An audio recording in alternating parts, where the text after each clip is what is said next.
আসসালামু আলাইকুম প্রিয় বন্ধুরা, গিয়েছিলাম গাইবান্ধা আসামি স্কোয়াড। আস্তে আস্তে দুপুর 2টা পার হয়ে গিয়েছে। দুপুরে রান্না করে যেতে পারিনি, তার কারণে এত তাড়াহুড়া। প্রিয় বন্ধুরা, তাড়াতাড়ি করে রাইস কুকারে ভাত চড়িয়ে দিয়ে ফ্রিজে গিয়ে দেখবো আসলে ফ্রিজে কি আছে সবজি। গিয়ে দেখলাম বেগুন আছে আর সিম আছে। তো সিম, বেগুন আর আলুর ভাজি হবে, তাই কাটাকাটি চলছে। আলু ভাজি, সিম ভাজি করার জন্য একটি নির্দিষ্ট শেপে এগুলাকে কেটে নিতে হবে। তারপরে এগুলোকে পানি দিয়ে ভালোভাবে ধুয়ে, কারণ কীটনাশক থাকে। আমার মিনি রাইস কুকারে দেখতে পাচ্ছেন ভাজি ভাজার জন্য। আমি সাধারণত ইলেকট্রিকেই রান্না করি। তারপরে কুকারের ভিতরে পেঁয়াজ কুচি তেল দিয়ে ভেজে নিলাম এবং সবজি কুচিগুলো দিয়ে দিচ্ছি। এরপরে মরিচের গুঁড়া হালকা পরিমাণে দিব, কারণ কাঁচা মরিচ দিয়েছি। তারপরে হলুদের গুঁড়া দিব।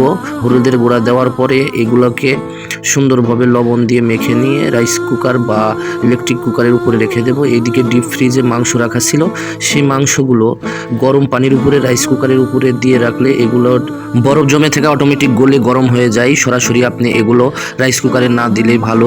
আমার ভাজি এবং মাংস গরম করা রেডি।